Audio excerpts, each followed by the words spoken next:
This Parsha Podcast is dedicated in loving memory and leilui nishmas, Mindel Bas, Reb Tzvi Hersh, the mother of our dear friend, Dr. Paul Block.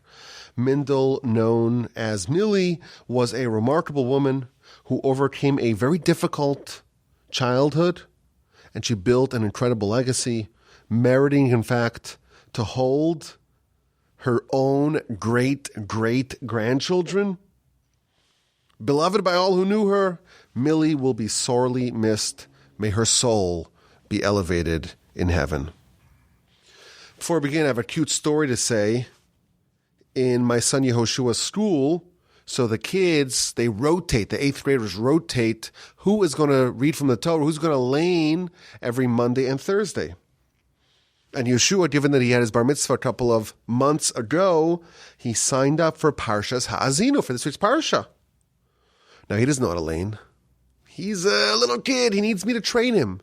The truth is, I'm not really an expert, but I know how to read with the cantillation marks. And if you've practiced enough times with the cantillation marks, well, then you train yourself to be able to read it even without the cantillation marks, and you can read it in the Torah.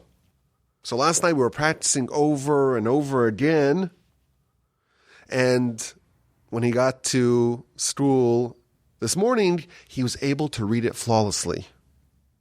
Now, I prayed elsewhere. I davened elsewhere this morning. And today something happened that never happened or rarely happened, the almost 23 years since my own bar mitzvah. I could think of perhaps one other time when this happened, there was no one to read from the Torah. Now, typically I'm not the guy, but they started walking around the room. Could you read from the Torah? Could you read from the Torah? And I said, sign me up. Where do I sign? I'm ready to go. Because I had practiced with Yoshua so many times last night. So I figured I'd share that story. We're about to dig into Parsha Haazinu. And I thought it was one of those examples of when the Almighty's, is winking at you. Or maybe there's even a lesson to this. That when you're going to be needed for something, the Almighty will always arm you with the tools to do it. There was going to be no one else at Shachris, at the morning prayers, who knew how to read, and somehow the Almighty worked it that I will be sufficiently trained and ready to go. Cute story I figured I'd share. Of course, we have an absolutely iconic Parsha. The bulk of our Parsha is the Song of Haazinu. This is the third of 3 songs of the Torah. Of course, the song is forward-looking. It looks to the future. It looks at the past. It is predictive of major events and certainly trends of Jewish history, of course, with uncanny accuracy, as the commentaries point out. It talks about Messianic times. It talks about when the Jewish people will be in their land, when they'll be kicked out. The Ramban, in verse 40 of chapter 32, it quotes the Midrash, and he says, this song is so great because it talks about what's happening now, and it talks about the past, and it talks about the future, it talks about this world, and it talks about Olam Haba. So this song really has everything in it.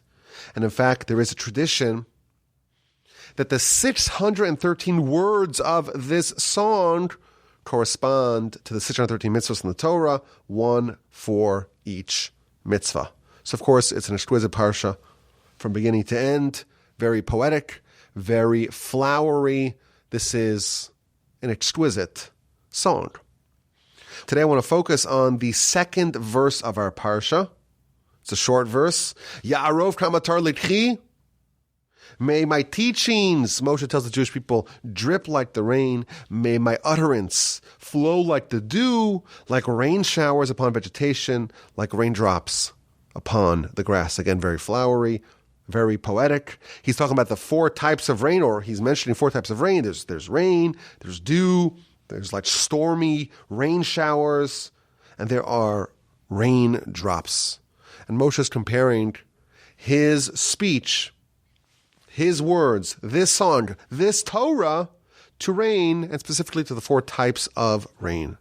So what does this mean? You open Rashi. Rashi tells you that this is a comparison to Torah. like rain, like this variety of rains, Torah is similar to rain and to the various different types of rain in a whole host of ways. And I was thinking, we're nearing the end of the Torah.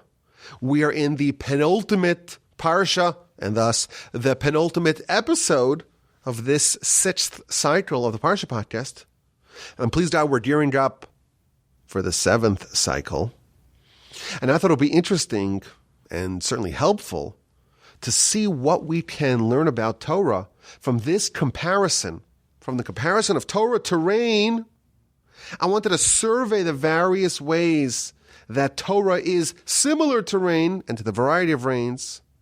And when I examined the sources and I looked at the commentators, of course, starting with Rashi, but moving on to some of the other commentators, what I discovered was an absolute masterclass on Torah, on what our relationship with Torah ought to be, what is expected of us as we approach Torah, how we benefit from Torah. So that's what we're going to do today. We're going to survey the various teachings, the various commentators, and assemble from them lessons about the Torah, an incredible compilation of lessons, all sourced in a single verse. With only one verse and the comparison to rain, we can learn all about what Torah is, and maybe we will discover why it's not just us who are obsessed with the Torah study. Jews throughout the millennia, throughout the centuries, throughout the exiles, the ups and downs, the ebbs and flows of our history have been obsessed with Torah. Maybe we'll find some answers. So let's start with Rashi. Rashi tells us Torah is like rain. How so?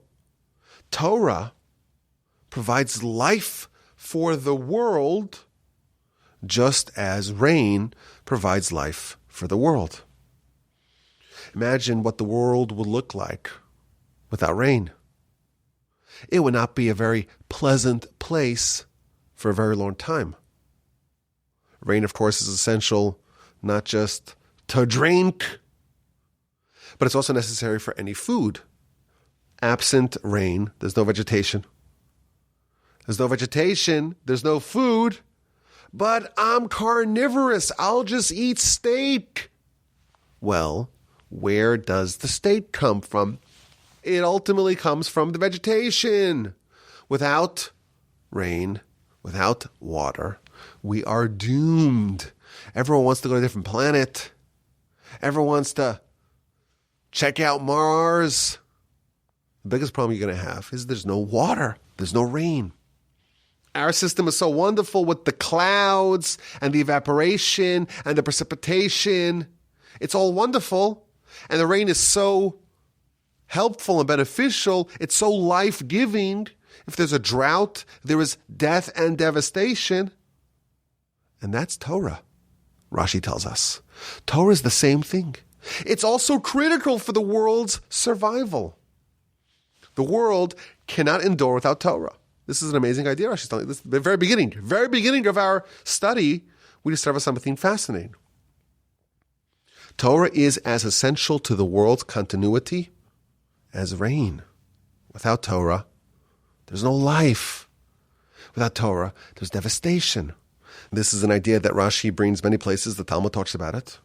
Torah ensures the continuity of the world. And now we have an example. What would the world look like without Torah? Absent Torah, the world would be similar to the barren wastelands of Mars and Jupiter and Saturn. Any place that is inhospitable to life without rain. That's a pretty intense way to start this study. But let's move on. Moshe tells us that it's also like dew.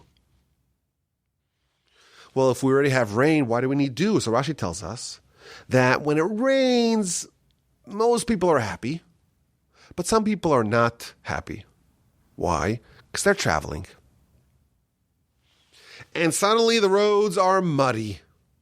And they had a baseball game planned, and now it's rained out. And they wanted to go spend some time at the beach, and now it's all sloshy and muddy. Or Rashi tells us someone had a cistern, a vat full of wine, and now it's been diluted.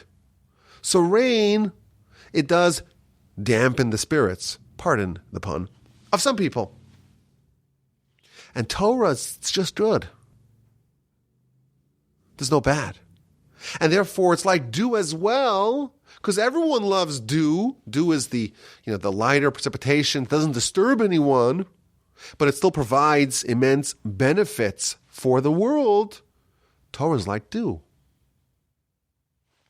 It spawns universal joy. And Torah is also like a rain shower, says Rashi. When a rain shower comes accompanied by stormy winds, that ensures that the grasses, that the vegetation, they grow, they flourish, they blossom, they flower.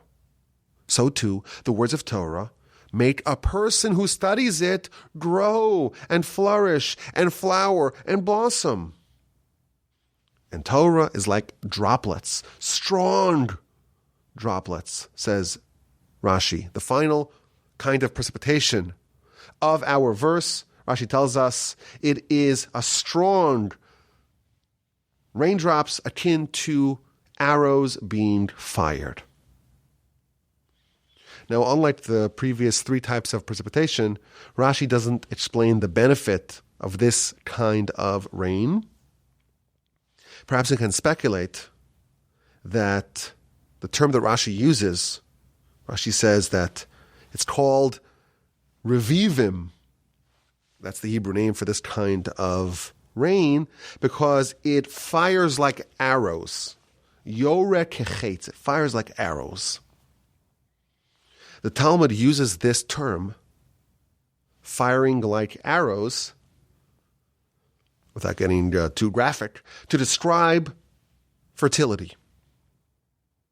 So perhaps what Rashi is hinting to over here is that the fourth element, the fourth component, the fourth similarity that Torah has with rain, this particular type of rain that fires like arrows, perhaps is that it unlocks creativity. It enables us to have vitality and continuity. There is a precedent for this idea. Torah, we're told in our sages, the words of our sages, Torah is the only way to create something new that did not exist in this world previously. Torah is a way, we read, to create new worlds, new vistas, and new frontiers. We did a podcast on this on one of my other channels many years ago. I don't know, maybe like 7 or 8 years ago. But maybe that's what Rashi's hinting to over here, the fourth quality of Torah, and the way it's similar to this particular type of rain, and that is that it unlocks creativity. The ability to make up something new is fostered, is bolstered by Torah. So just getting started over here in our study of what Torah is all about, and why Moshe would compare it to rain and the variety of rains that he mentions, Rashi tells us 4 things. It'll give us life, like rain. It'll bring us joy, joy for everyone, universal joy, like dew. It brings growth, like storm winds and stormy winds that accompany rain, and it will unlock creativity. We benefit greatly from Torah. It benefits us. It benefits the world. It brings about wisdom and joy and growth and creativity. Where do we sign? How do I subscribe to the Parsha Podcast? How do I make sure that I don't miss an episode? Not in this cycle and not in the upcoming one. There's something here for everyone. And that's just Rashi. The Baal HaTurim points out that we find 4, the number 4 associated with Torah elsewhere. We have 4 different types of rain, and that's hinting to, says the Baal HaTurim, to the fact that every time you study Torah, you have to study it 4 times. And he quotes the Talmud in the book of Eruvin on page 54b. The Talmud tells us that that is how Torah was initially studied. Moshe would study it from God and would teach it to Aaron. And then Aaron's 2 sons would come in, and Moshe would teach it to Aaron and Aaron's 2 sons. And the elders would come in, and Moshe would teach it to Aaron, Aaron's 2 sons, and the elders. And then all the rest of the Jewish people would come in, and Moshe would teach it a 4th time to Aaron, to Aaron's 2 sons, to the elders, and to the whole nation. And then Moshe would leave, and Aaron would teach it. And this would be a 4th time for Aaron's children. And then he would leave. And then the children of Aaron would teach it. And then the elders would teach it as well. Concludes the Talmud, everyone would hear it 4 times. Says the Talmud, from this we learn that when you teach a student, you have to teach a student a matter of Torah 4 times. If Aaron, who's studying under the tutelage of Moshe, and he had to hear it 4 times, his grasp, his understanding, his grip on the material was insufficient after only 3 times.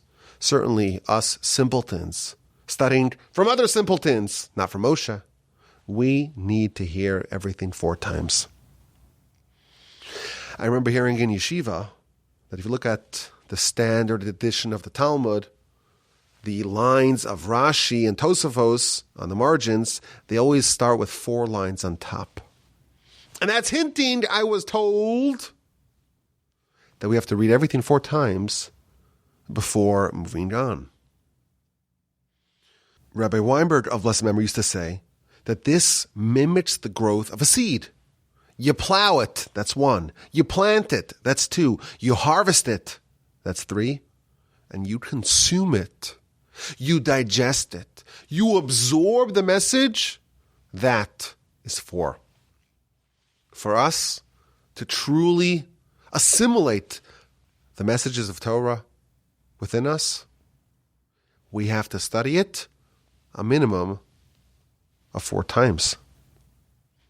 And that is hinted to, says the Baal Turim, in the 4 types of rain featured in our verse used to describe Torah. One of the other commentators points to something really interesting. Rain, of course, is necessary. You want to plant, you want something to grow, you want to have some yield in your field, you need rain. But it rains, and there's no benefit. You don't see anything for all that rain. If the field is plowed, and the seeds are planted, and it rains, the next day you go out in the field, and it's identical. There's no change. The impact of the rain is totally imperceptible. And that's because, he tells us, because the benefits of rain are delayed. You only see them much later. Yes, there is change, but the change happens on the subterranean level. And Torah is like that as well. You study Torah, and you were promised. Rashi tells us it'll bring you joy and wisdom and life. Oh, you're about to absorb the Almighty's wisdom, and you'll be elevated. You'll become like an angel, and your life will be forever changed. We are promised a lot when we start to study. And we go study. And we put in an hour, 2 hours, a week, a month. And the change really is not perceptible. And why? Because it's like rain. You want to build a big tree? A sequoia tree? an oak tree, a cedar of Lebanon. There's a lot of rain that has to go into that, and a lot of time and patience. Torah is like rain. The impacts take some time before they surface. I think this is very comforting to remember. We may feel frustrated at the lack of any appreciable change. Now we know the reason why. There is change. There is dynamic altering of who we are when we study Torah. But at the beginning, like rain, it's all happening beneath the surface. Eventually, it will bubble forth. Eventually, it will blossom. Eventually, it will arrive at the surface. I have the great privilege of studying Talmud with my son, my aforementioned son, Yehoshua, on nights that I don't have any classes, no podcasts to record, no study partners. We try to study every night. And a couple of weeks ago, we encountered a very interesting teaching in the Talmud. This is the book of Ta'anit, or Tainus, as they say, page 4a. The Talmud says that a young, dynamic Torah student is like a seed underneath a clod of earth. Once it sprouts, once it blossoms, it continues to blossom. That is the statement here in the Talmud on page 4a of the book of Ta'anit. And Rashi explains that once it begins to grow and flourish and blossom, it just keeps on going. And when I read this comment in the Chestuni, now maybe there's an explanation. We grow in a way similar to vegetation.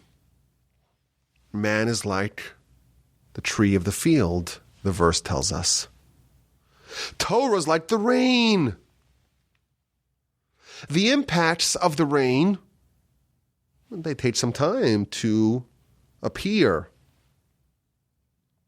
And when the growth is subterranean, it can be kind of frustrating.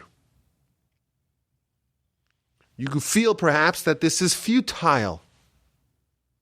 And there's a risk of this young, dynamic Torah scholar to say, I'm not interested. I'm opting out. This is so hard and I see no difference. But once it surfaces, once it blossoms, that's it. You've hit some pay dirt. And now, once you ascend, you're like a runaway train. You're a force to be reckoned with. You've had some success. You've seen the byproducts of this rain. And now you know it's not futile at all. And now you're just going to continue on watering, and the plant will continue on growing and blossoming forth.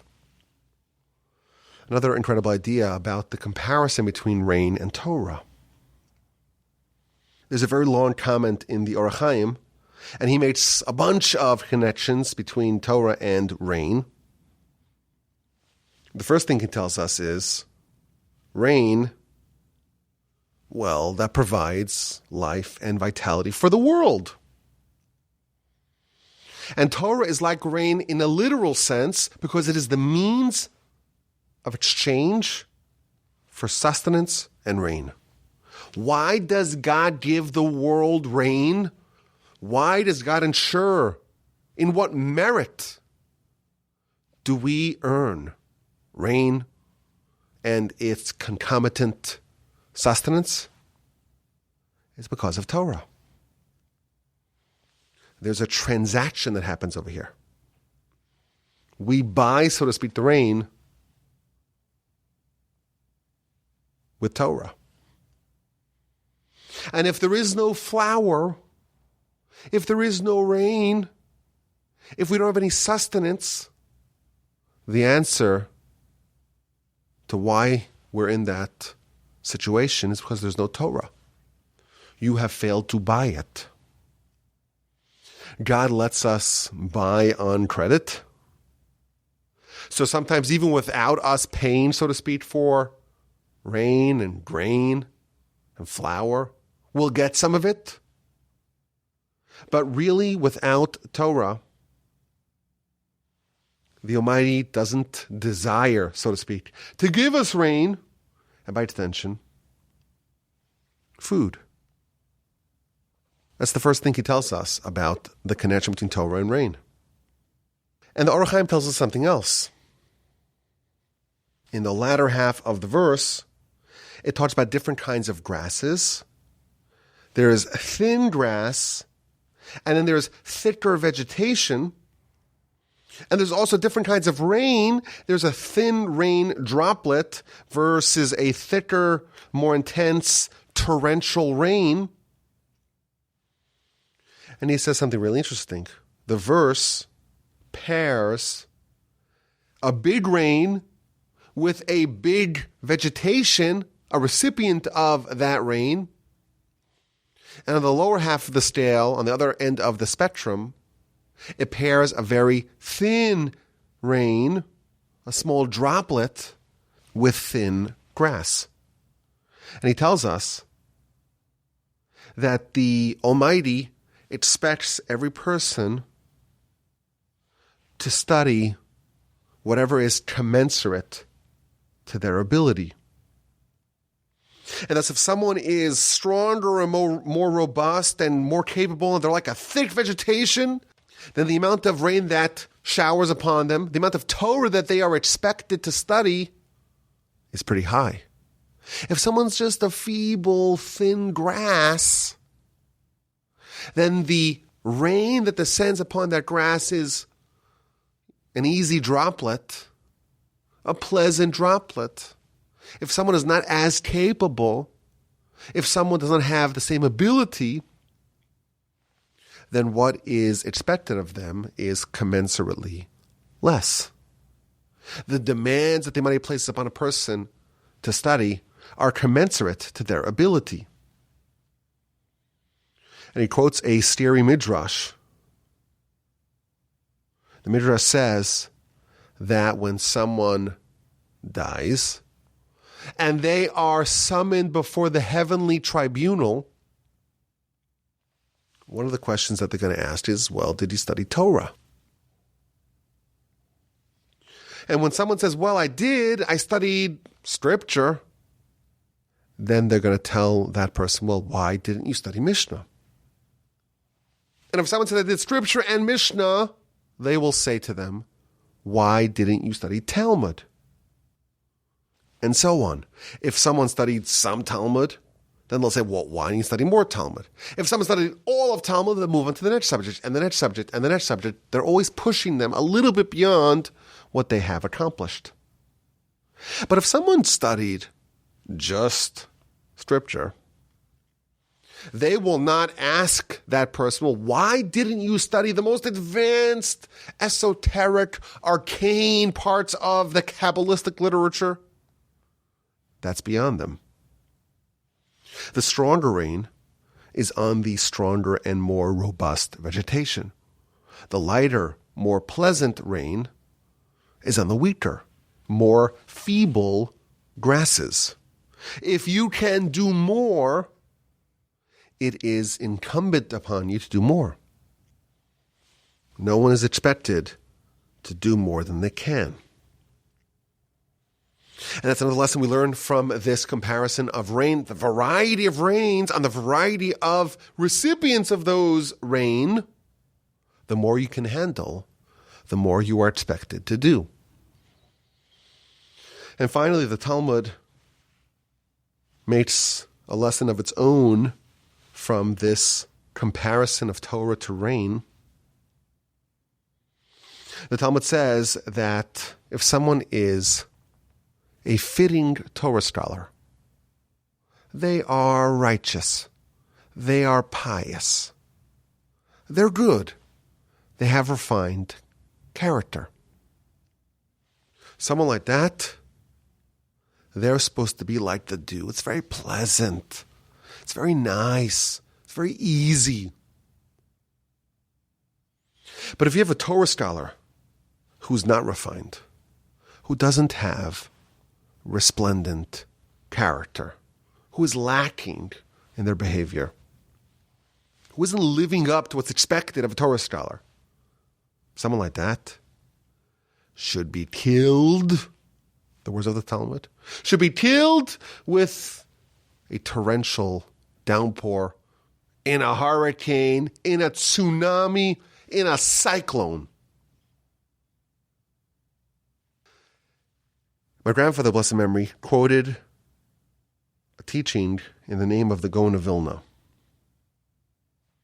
What does it mean that if someone studies Torah, it's actually, in one version of this, the way the Talmud describes it, this is from the book of Tainus, page 7a.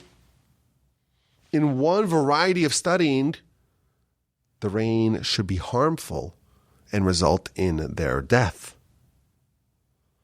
So the Gaon of Vilna is quoted to say that Torah is actually a double-edged sword. And he offers sources that compare Torah to a sword, to fire, and to water. In the hands of a skillful swordsman, a sword can be helpful. In an unskilled individual, it could be deadly. Torah is like a sword.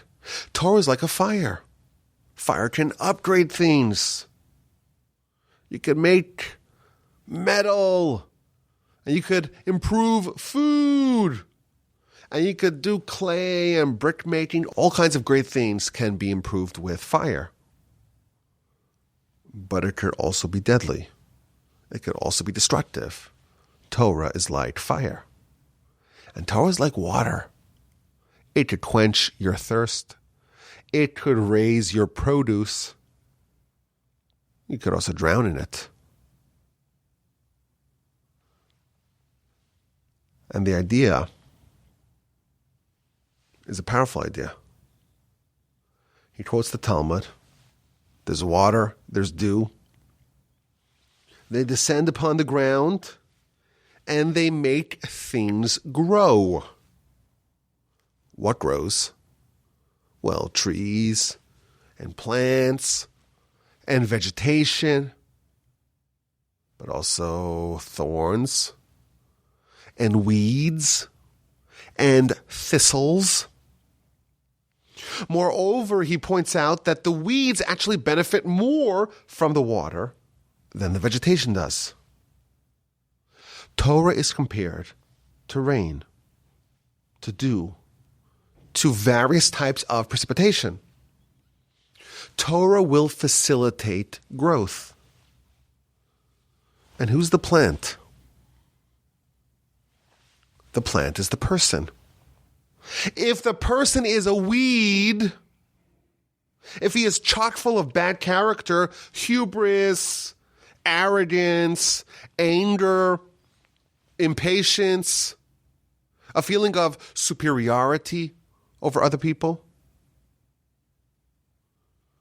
if the person is weeds, the Torah will make those weeds grow, and they'll grow even more wild than before. Torah will actually be harmful for someone who is corrupt. This is a very interesting and novel discovery. Torah is like rain. And this rain will cause the plants to grow. What kinds of things will grow? Depends what kinds of seeds we have in the ground. We would have thought that Torah is just good. Deposit Torah upon someone. And no matter how terrible they may be, no matter how awful and execrable their character may be, they'll flourish. They'll improve. It'll happen on its own magically. The Gaon of Vilna reveals to us, based upon the Talmud, other sources, that is not true.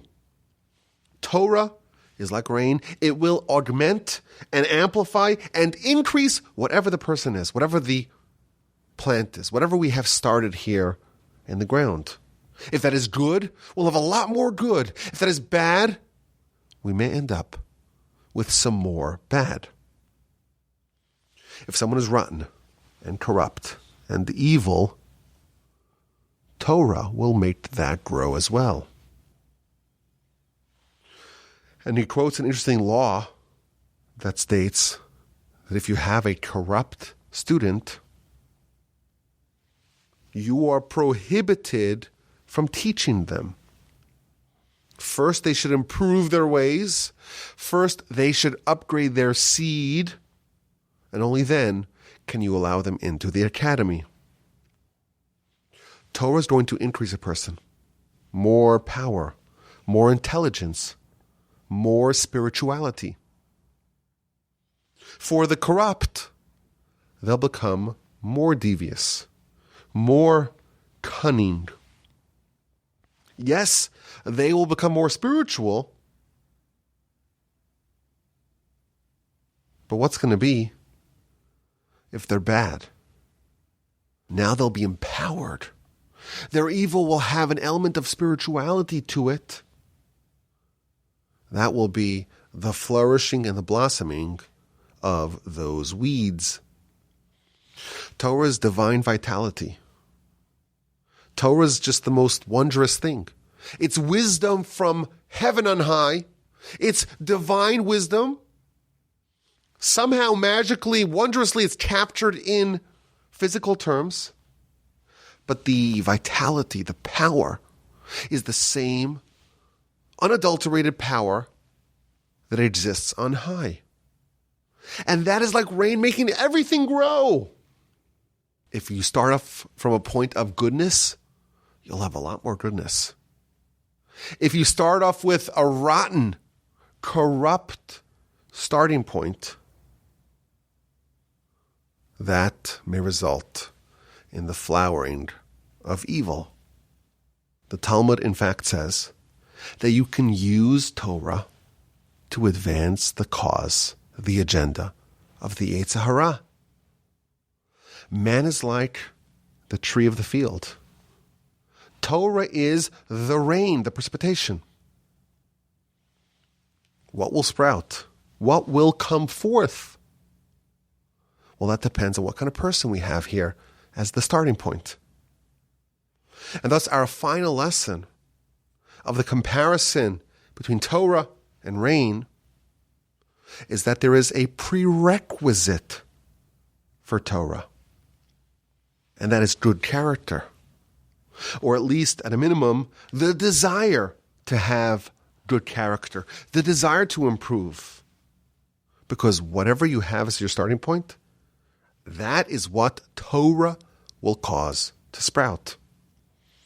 When Torah is matched with good character, that, in fact, is fertile grounds for an elevated and refined person to sprout forth. What we've taken away from this single verse at the beginning of our Parsha is a masterclass on Torah. Torah is like rain. Various types of rain. Strong rain, windy rain, dew, rain droplets. And that is falling, that is flowing upon the grass, upon the vegetation. And Rashi tells us that like rain, Torah gives us life. It feeds our soul. Like dew, it brings joy. It ensures growth. It strengthens our creativity. The Baal HaTurim tells us that there are 4 types of rain to symbolize the requirement to study everything 4 times. The Chistuni reminds us that the benefits are delayed. The rain is only translated into growth months, maybe even years later. The overcame tells us that Torah is the means to get flour. If there is no flour, that is a sign there is no Torah. Abstaining from it results in famine, drought, and death. You would have thin rain on grass, heavier rain on thicker vegetation. Everyone is expected to do what they can do. And finally, we learned a radical idea that Torah is rain, but we get to choose what is going to grow. We have to show up with a kernel that has the desire to sprout into something more elevated, more refined, and thereby we can reap the benefits of Torah for eternity.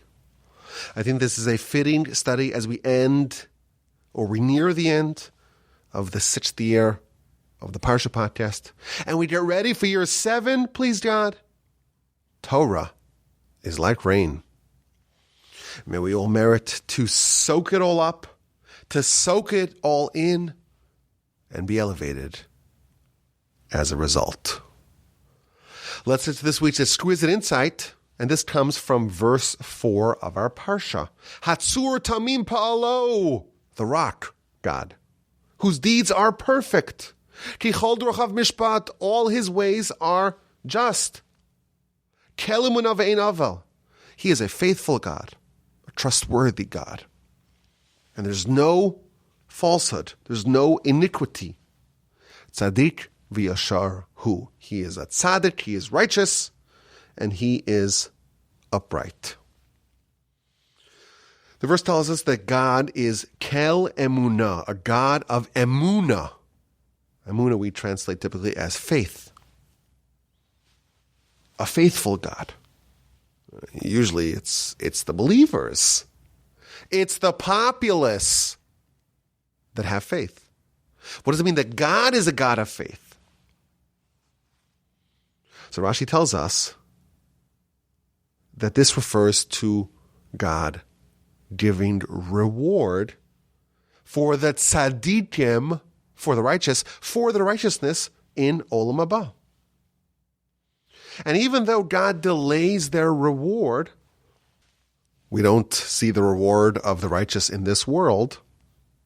In the end, he will provide faith for his words. We don't see the reward in this world, but he is a God of faith. He is someone that we can rely on. He is someone who is faithful. So here's the insight. I don't know if this qualifies as exquisite. You'll have to tell me if this qualifies as exquisite, but this is something that certainly came at an exquisite time. This was actually during the Rosh Hashanah davening, during the prayer on Rosh Hashanah, during the repetition of the Amidah, the Chazaras Hashatz, that I was fortunate enough to lead in our shul. In the second prayer, we say, Mechalkel Chaim Bechesed. God sustains life with kindness. He revives the dead with great mercy. He supports those who are falling. He heals the sick. He releases the captured, the incarcerated. And then we have a puzzling statement that we say about God that I never really understood what it meant. Umekayem emunaso lishenei ofar. And he fulfills his emunah, his faith, to those that sleep in the ground. God upholds his emunah to those who sleep in the dust. The word that appears in our parsha, Kael emunah, a God of emunah, it's the same word that we say in the Amidah every day, 3 times, 4 times on Shabbat and festivals, 5 times on Yom Kippur, we say that God fulfills his emunah to those who sleep in the dust. What does that mean? Perhaps this is what it means. Once someone has crossed over to the other side, once they are no longer in this world, once they no longer sleep in their bed, they sleep in the dust, then, in fact, they're able to witness God's faith in action. They're able to see, in fact, how God rewards those who listen to him. Is it exquisite? I don't know, but once it popped into my head. On Rosh Hashanah, on that most exquisite and auspicious day, I figured I filed it away. I said, this is going to be the exquisite insight. And if people don't like it, they'll have to forgive me. This is the season of forgiveness, after all. They'll have to forgive me because I thought it was really interesting to think, what does it mean that God fulfills, he upholds his faith to those who sleep in the ground? Maybe it's the same idea featured in our verse that talks about the God of Emunah. I thank you for listening. I appreciate your listenership throughout year 6 of the Parsha Podcast. We have one more episode to go. I'm really excited. It's a tremendous accomplishment. All of us. What an incredible achievement. We're near the end. We thank the Almighty for all the success of studying the Torah and the Parsha week after week hitherto, and we pray that this will continue. Have an incredible rest of your day. A fantastic, uplifting, enriching, deeply meaningful Shabbos upcoming. An incredible festival of Sukkot, of course. And please God, we will talk again really soon from the Torch Center in Houston, Texas. The email address is rabbiwalby@gmail.com.